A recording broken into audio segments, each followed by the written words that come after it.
Hello future doctors, welcome to our channel. I am medic future doctors. अपने last lecture में clavicle और scapula bone के बारे में पढ़ लिया था, तो अपन आगे स्टार्ट कर रहे हैं humerus bone. Exam point of view से एनसीएजम सिलेबस में 10 नंबर में कोई भी एक लॉन्ग बोन पूछी जा सकती है, उसमें से एक इंपॉर्टेंट बोन है ह्यूमरस। अब अपन इसके इंट्रोडक्शन की बात कर लेते हैं। ये मेनली एक टाइप की क्या है, लॉन्ग बोन। जैसे अपन को पता चले कि ये लॉन्ग बोन है, तो अपन को याद रहना चाहिए कि इसके दो तो होंगे एंड, और एक होगा इसका शाफ्ट। और इसकी लोकेशन जो होती है मेन ये प्रेजेंट होती है आर्म रीजन। आर्म रीजन जो होता है प्रेजेंट होता है बिटवीन शोल्डर जॉइंट और एल्बो जॉइंट। और आर्म रीजन को अपन दूसरा नेम से भी जानते हैं जो है ब्रेकियल रीजन।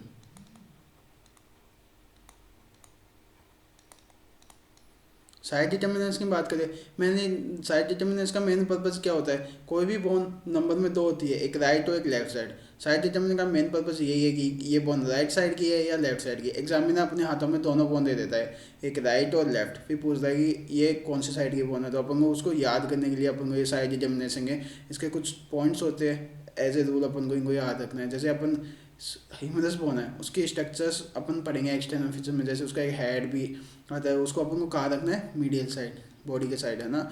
और जैसे जो ट्यूबरकल है उसको रखेंगे अपन एंटीरियरली, ऑर्गन फोसा को रखेंगे पोस्टीरियरली, और टोक्लिया को रखेंगे मीडियली।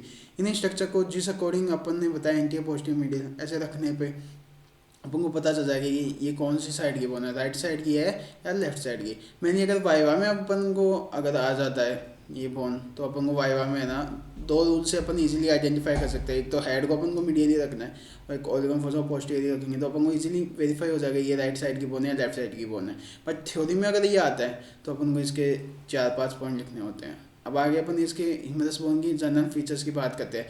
जनरल फीचर्स को अपन एक्सटर्नल फीचर भी कह सकते हैं या फिर डिस्क्रिप्शन भी कह सकते हैं।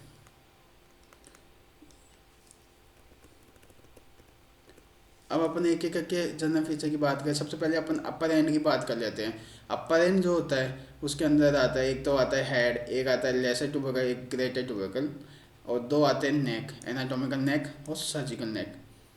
जो हेड है वो क्या किस साइड प्रेजेंट होता है, मीडियल साइड होता है, राउंडेड होता है शेप में, और आर्टिकुलेट करता है किसके साथ, ग्लिनोइड कैविटी ऑफ स्कैपुला, और फॉर्म करता है शोल्डर जॉइंट।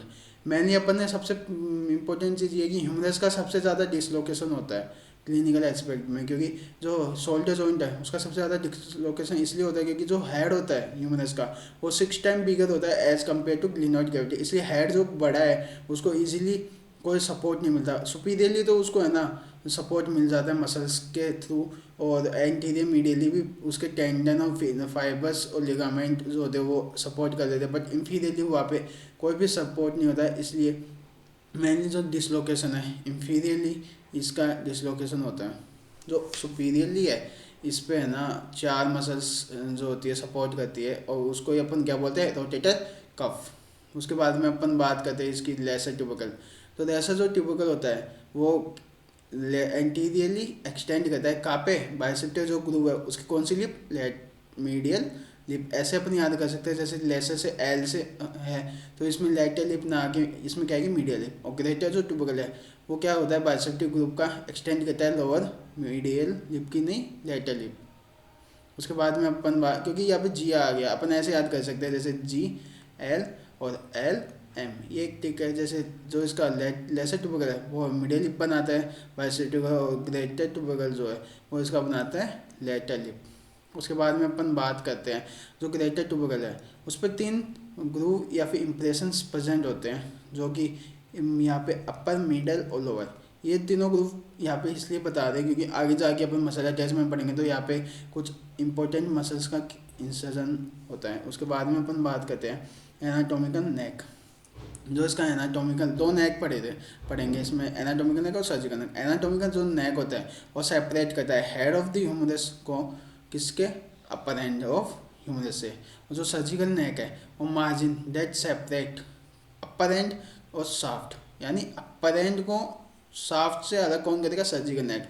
और जो हेड है उसको अपर एंड से कौन अलग करता है, एनाटॉमिकल नेक। एक यहाँ पे बीडी चौदेसिया में एक और नेक आता है जिसको नाम बोलते हैं मॉर्फोलॉजिकल, वो इम्पोर्टेंट नहीं है इसलिए अपन उसको स्किप करते हैं। उसके बाद में अपन बात करते हैं ये जो सर्जिकल नेक है इसका इंपॉर्टेंस क्या है। यहाँ पे क्या है, एक्सिलरी जो नर्व है वो इसको एनसर्कल करती है, और इसलिए इसको अपन क्या बोलते हैं, सर्जिकल नेक। मेनली ये जब सर्जरीज होती है यहाँ पे, ये क्या है, एक्सिलरी नर्व मेनली डैमेज होने के रिस्क होते हैं, इसलिए अपन यहाँ पे इसका नाम पड़ा है सर्जिकल नेक। उसके बाद में अपन बात करते हैं साफ्ट। साफ्ट में क्या होती है, तीन तो होती है बॉर्डर और तीन होती है इसकी सर्फेसेस। जो तीन बॉर्डर है वो है एंटीरियर बॉर्डर, मीडियल बॉर्डर और लेटरल बॉर्डर। जो मीडियल बॉर्डर होती है वो नीचे जाती है, मीडियल सुप्राकॉन्डाइलर रीज में एक्सटेंड करती है। और जो लेटरल जो इसकी बॉर्डर होती है वो मेनली वेल डिफाइंड, यानी इजीली अपन को दिख जाती है कहाँ पे, lower aspect of the lateral supracondylar ridges. जो ये मीडियल और लेटर बॉर्डर है वो लोअर एंड पे जाती है, तो दो रीजेस बनाती है सुप्राकॉन्डाइलर रीजेस। लेटर वाला लेटर साइड बनाता है और मीडियल वाली बॉर्डर मीडियल साइड बनाती है। उसके बाद में अपन एक बात करते हैं, यहाँ पे एक क्वेश्चन पूछ लिया जाता है कि कैरिंग एंगल क्या होता है। तो मैंने लिखा है जो कैरिंग एंगल है वो फॉर्म होता है आर्म रीजन और फोर आर्म रीजन के बीच में जो एंगल होता है उसी को अपन क्या बोलते हैं, कैरिंग एंगल। जो कि है लेटर बॉर्डर ऑफ टोक्लिया जो होती है, ये इसलिए बनता है क्योंकि जो टोक्लिया की लेटर बॉर्डर वो 6 mm क्या होती है, लोअर, यानी थोड़ा सा इंक्लाइन होता है, ऐसे थोड़ा सा इंक्लाइन होता है, जिसके कारण एक एंगल बनता है जिसको अपन क्या बोलते हैं, कैरिंग एंगल। उसके बाद में अपन एक बात करते हैं सरफेस। जो ह्यूमरस है उसकी मेनली अपन ने 3 सरफेस की बात की थी, anterior lateral surface, anterior medial surface और पोस्टीरियर सरफेस। इन सरफेस का मेन ये है कि यहाँ पे स्ट्रक्चर्स आती है अलग अलग। जैसे अपन एंटीरियर लेटर की बात करते हैं तो एंटीरियर बॉर्डर और लेटर बॉर्डर के बीच में ये प्रेजेंट होती है, और एंटीरियर लेटर में जो होता है यहाँ पे एक स्ट्रक्चर प्रेजेंट होती है उसको बोलते हैं डेल्टॉइड ट्यूबरोसिटी। सेंटर में प्रेजेंट होती है डेल्टॉइड ट्यूबरोसिटी, इजीली वेरीफाई हो जाएगी वो बोन में। उसके बाद में अपन बात करें जो एंटीरियर मीडियल है वहाँ पे एक स्ट्रक्चर प्रेजेंट होती है जिसको बोलते हैं न्यूटेंट फोरामेन। और जो पोस्टीरियर सरफेस है वहाँ पे प्रेजेंट होता है रेडियल ग्रूव। जो रेडियल ग्रूव है इसी के ही इंपॉर्टेंस ये है कि यहाँ पे क्या पास होती है, रेडियल नर्व। और यहाँ पे तो मसल्स के हेड भी आएंगे जो अपन अटैचमेंट में पढ़ेंगे। तो आगे अपन बात करते हैं, जैसे इस सरफेस का नाम है वैसे इसकी बॉर्डर है, जैसे anterior lateral, anterior border, lateral border, anterior medial, anterior border और मीडिया बॉर्डर में। और पोस्टीरियर जो होती है दोनों लेटर और मीडिया बॉर्डर के बीच में बनती है। उसके बाद में अपन बात करते हैं इसके लोअर एंड की। तो लोअर एंड है मेनली 2 पार्ट में डिवाइड कर दिया है इसको, articulating part, non articulating part. Articulating यानी आर्टिकुलेशन वर्ड किस लिए यूज़ होता है, जहाँ पे 2 बोन जुड़ती है, 2 या 2 से ज़्यादा बोन ज्वाइन होगी, उसी को अपन क्या कहेंगे, आर्टिकुलेशन। नॉन आर्टिकुलेशन यानी नहीं, जो आर्टिकुलेट नहीं करते वो पार्ट होते हैं नॉन आर्टिकुलेटिंग पार्ट। जो आर्टिकुलेटिंग पार्ट है मेनली है इसमें 2, और जो नॉन आर्टिकुलेटिंग पार्ट है इसमें है 7। अब पहले अपन देखते हैं कि कौन कौन से आर्टिकुलेटिंग पार्ट है। वो है टोक्लिया और कैपिटोलम। जो टोक्लिया है वो एक, उसके ध्यान रखना है, वो एक पुली शेप होता है, प्रेजेंट होता है मीडियल साइड में। और आर्टिकुलेट किसके साथ करिएगा, टोक्लियन नॉच ऑफ अन्ना। ये 3 पॉइंट अपन को इसके ध्यान रखने हैं। उसके बाद में कैपिटोलम एक रिंग लाइक स्ट्रक्चर होती है जो कि प्रेजेंट होती है लेटरल साइड, और आर्टिकुलेट किससे करेगी, हेड ऑफ रेडियस। उसके बाद में अपन बात करते हैं नॉन आर्टिकुलेटिंग पार्ट।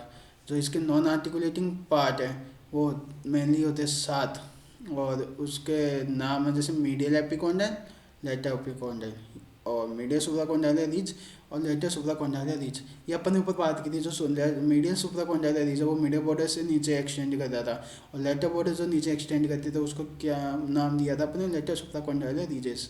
उसके बाद में इसमें 3 तो आते फोसा, कॉनॉइड फोसा, रेडियल फोसा और ओलिगोन फोसा। ये एक फोसा है, लार्जेस्ट होता है, पोस्टीरियरली प्रेजेंट होता है। रेडियल फोसा जो होता है रेडियस के ऊपर, जो रेडियस है उसको ऊपर होता है, यानी बोन है उसके ऊपर है, अपन ने पढ़ा था ना आर्टिकुलेटिंग में, कैपिटोलम। तो कैपिटोलम के जस्ट ऊपर क्या होगा, कैपिटोलम के जस्ट ऊपर होगा रेडियस, बोन का हेड, और कैपिटोलम के जस्ट ऊपर क्या था, रेडियल फोसा। और जो कॉनॉइड फोसा है वो प्रेजेंट होता है जस्ट अबाउ दी टोक्लिया। यहाँ पे क्या लॉज करता है, अन्ना। ये दोनों ये फोसास इसलिए प्रेजेंट है क्योंकि जो हेड्स और इसके प्रोसेस है अन्ना और ये जब मूवमेंट करते हैं, बाई एक्सियल मूवमेंट होता है इस एल्बो जॉइंट में। तो जब वो एक्सटेंशन फ्लेक्शन होता है ना, तो इनके जो हेड और इसकी प्रोसेसेस है वो इस पर क्या होती है, लॉज करती है, यानी उसके अंदर जाती है, इन ग्रुप के अंदर। ये जो फोसा जैसी स्ट्रक्चर है गड्ढा इसके अंदर। तो अपन थैंक यू गाइस, अपन अब नेक्स्ट लेक्चर में पढ़ेंगे इसके मसल अटैचमेंट्स।